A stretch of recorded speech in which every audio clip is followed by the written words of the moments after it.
Senhoras, senhores, queridas irmãs, queridos irmãos espíritas, caras amigas e caros amigos que nos acompanham através da Web TV Mansão do Caminho, e todos aqueles que estamos interessados na conquista da autoiluminação através da doutrina espírita. Os dias que vivemos são um verdadeiro desafio. Encontramos-nos diante dos testes da nossa evolução. O processo que começou há mais de 2 bilhões de anos, nas manifestações mais detalhadas das formas vivas, alcança o período da razão, em que ciência e tecnologia desvendam os mistérios do insondável, dando-nos uma visão terna e doce do amor de nosso Pai, através de nosso Senhor Jesus Cristo, o nosso guia, o nosso benfeitor, aquele que serve para nós de modelo, porque foi o único ser humano que jamais se equivocou. Estamos ainda nestas incertezas em que os óbitos no Brasil desceram de uma maneira abençoada, demonstrando que a vacinação das massas, os cuidados que ainda se podem e se devem manter, vêm reduzindo especificamente a contaminação pelo Covid-19. Isto é alentador, porque já nos podemos movimentar com certa liberdade, não como se tudo estivesse sendo desnecessário. O cuidado em lavar as mãos com o álcool gel, a máscara para evitar o contágio através das vias respiratórias, tudo isso faz que ainda estejamos preocupados com essa mensagem libertadora que a divindade nos ofereceu nos últimos 20 meses, que foi a pandemia, que ainda está em alguns países de forma devastadora. Mas, felizmente, nós, aqueles que temos a honra de saber que a morte não significa a destruição da vida, graças às lições formosas, incomparáveis da doutrina espírita, estamos diante de novos desafios. O primeiro grande desafio para nós, agora como sempre, é o do comportamento. Se conhece o verdadeiro cidadão pelos seus atos, não pelas suas palavras, pelas técnicas de comunicação, pela maneira como hoje somos disciplinados para fazermos amigos e influenciar pessoas. Livro que foi publicado nos Estados Unidos nos anos 40 e best-seller mundial até hoje. É a técnica de preparar o ego, a apresentação exterior, a persona. E nós vestimos esta persona e nos deixamos mortificar dentro dela, parecendo o que não somos. A doutrina espírita vem e nos desmascara, isto é, mostra que nós não somos aquilo que estamos. Nós somos muito mais importante do que a argamassa celular. Quando eu me dou conta de que o invólucro material é apenas o envelope onde está a mensagem de vida, que é o espírito imortal, comovo-me até as lágrimas, porque tudo aquilo quanto me constituía dor, angústia, saudade, desencanto, motivo de tristeza, desaparece às alvíceras da imortalidade da alma, do sentido da vida, como escreveu com muita propriedade Viktor Frankl. Essa oportunidade de dar sentido à vida, não viver apenas como um fenômeno biológico, aquela repetição de realidades sensacionais, algumas emoções, mas a emoção permanente de ser feliz e de ser indestrutível, caminhando na direção da divindade, a nossa casa geradora, o afável coração do Pai Celestial. Então, vivemos este momento de desafio na convivência humana. Muito difícil, hoje como ontem, e hoje talvez um pouco mais complexo, a convivência humana. Porque fomos educados para não ouvir. Todos somos muito falantes, naturalmente, também eu, mas perdemos a faculdade de escutar. Jesus referiu-se, sim, àqueles que ouvem, mas não escutam, porque ouvem pensando outras coisas, ouvem na defensiva, ouvem procurando o meio de poder tornar-se mais feliz, mais visível, mais correto do que os outros. Então, o grande desafio para nós espíritas é a convivência. Aceitar os ensinamentos das obras básicas de Allan Kardec e dos apóstolos que vieram complementá-la, quais Chico Xavier, Ivone do Amaral Pereira, Zilda Gama, e o número infindável no Brasil e no mundo de apóstolos da mediunidade, para podermos tornar a Terra muito mais feliz.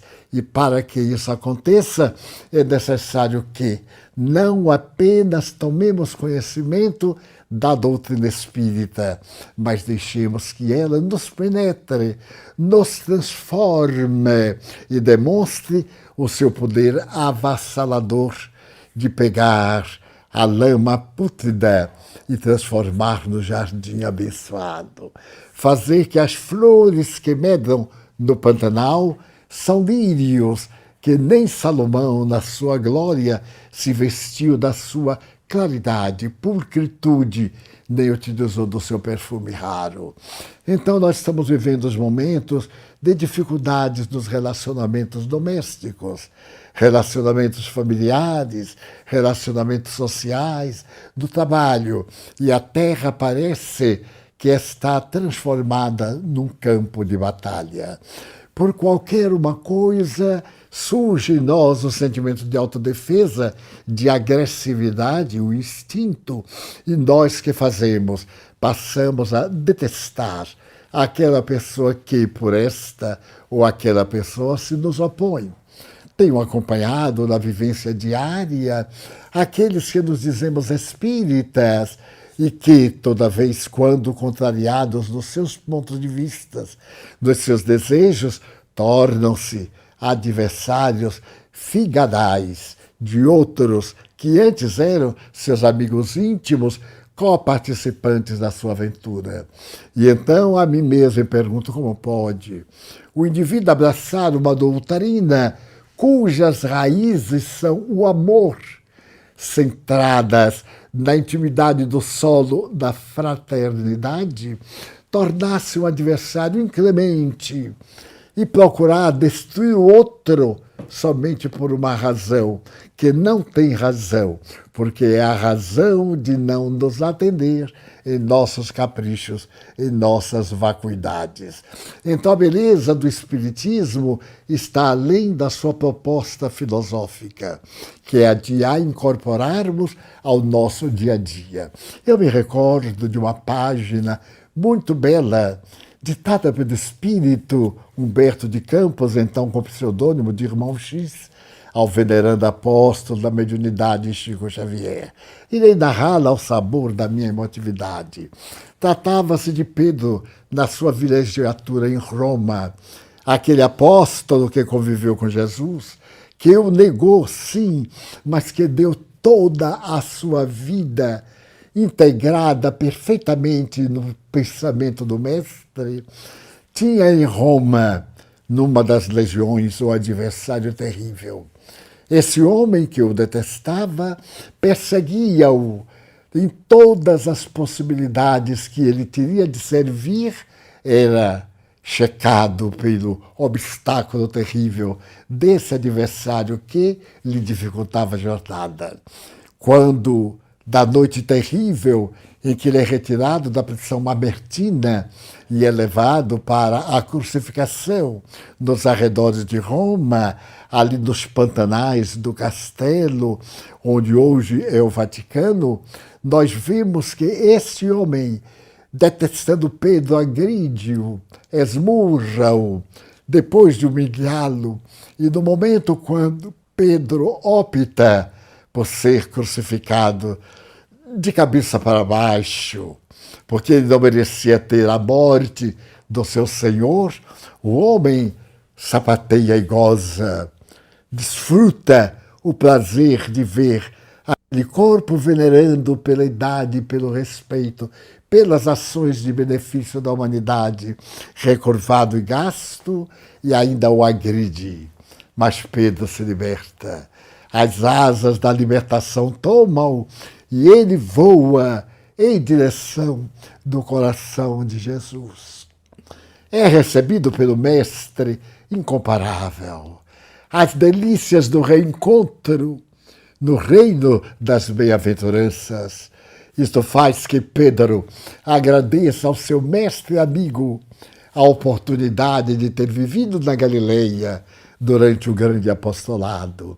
E está neste momento de júbilos, quando o mestre lhe manda examinar a jornada dos outros mártires, quando ele escuta uma voz súplice que o chama. E no diálogo que mantém com Jesus, Jesus lhe diz agora: já desfrutas da plenitude, já estás aqui no coração do Pai Celestial, mas a terra, este solo bendito que te serviu de mãe, está necessitando de ti. E ele diz: sim, tenho ouvido um apelo. Alguém me está chamando, pedindo socorro e misericórdia. E Jesus diz: pois é, Pedro, é aquele centurião que tanto te maltratou. A filhinha dele está agora enferma. E depois de recorrer aos médicos, aos recursos que estavam ao seu alcance, ela não teve qualquer melhora. Ele foi encaminhado à catacumba e ali falaram tanto de ti.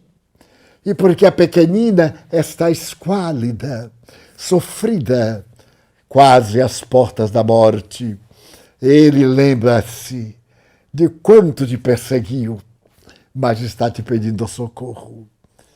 Então vale que tu desças e vá atender ao teu algoz.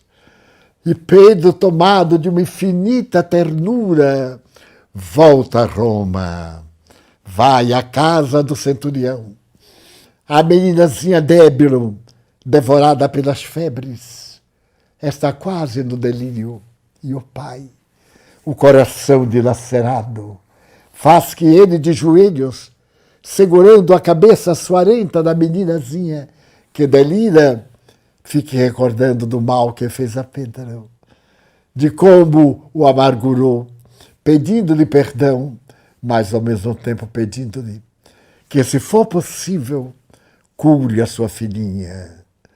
Então o velho pescador acerca-se daquela cena do pai ajoelhado, vencido pela dor, e da filhinha como anjo crucificado no padecimento, e aplica ali a bioenergia da misericórdia de Deus.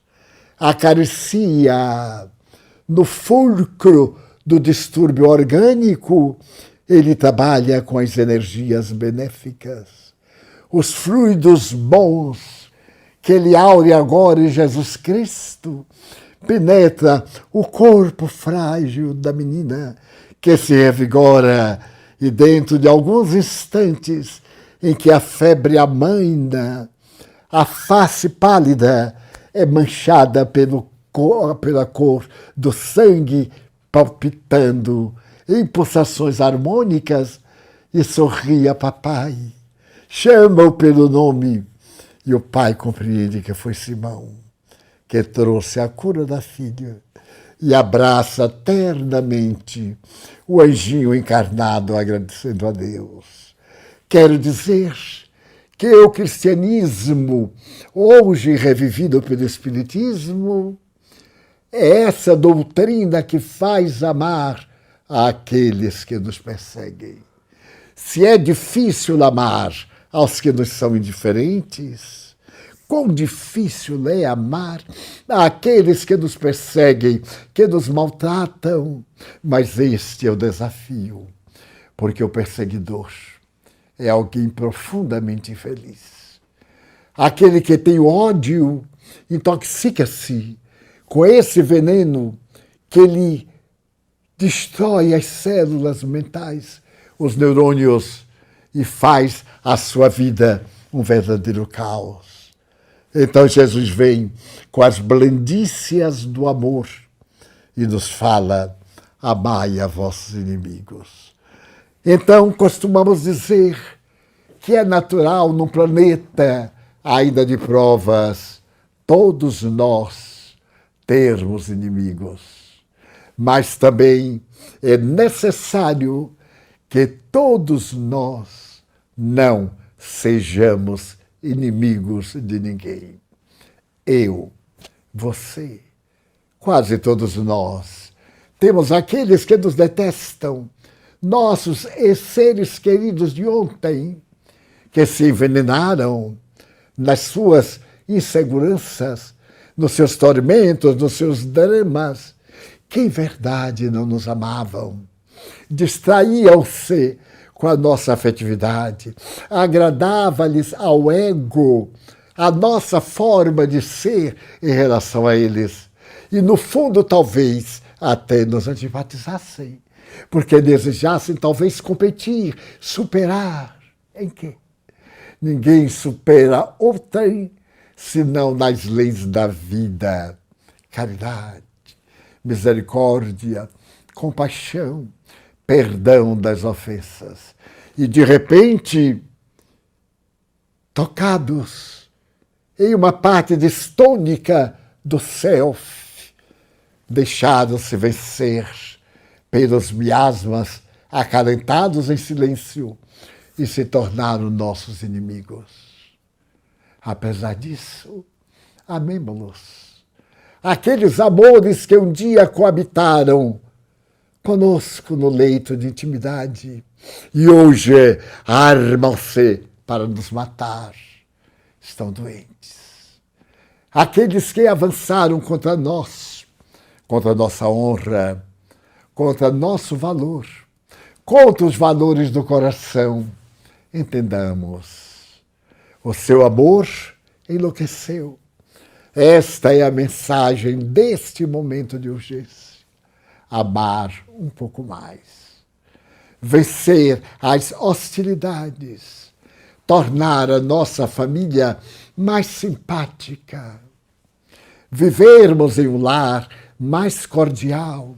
Afinal, somos espíritas. E o espiritismo não é somente uma coletânea de dados que faz parte da filosofia universal, nem uma ciência nova que vai à ciência da vida para poder explicá-la, nem uma doutrina religiosa, mas uma doutrina de religiosidade, de integração do Espírito do Cristo, para demonstrar que por muito amar, os nossos erros, nossos pecados são também perdoados. Então, neste momento em que estamos recebendo desafios, dificuldades nos relacionamentos, afetos que se desfazem, agressões que surgem em nosso caminho, ama um pouco mais. Para concluir, eu me recordo que no Delmar da Mediunidade, um espírito muito amigo de nome Marco Prisco ofereceu-me uma página para reflexão durante toda a vida. Em síntese, diz assim: se alguém falar mal de ti, agradece, porque poderia te agredir. Mas se alguém te agredir fisicamente, agradece, porque poderia te matar. Mas se alguém te matar, agradece, porque tu és a vítima. Então a doutrina de Jesus é a doutrina da redenção. Aproveitemo-nos destes dias difíceis para instaurar na terra o reino de Deus e nós sermos cantores deste evangelho de libertação. façamos nossa pausa para as nossas perguntas.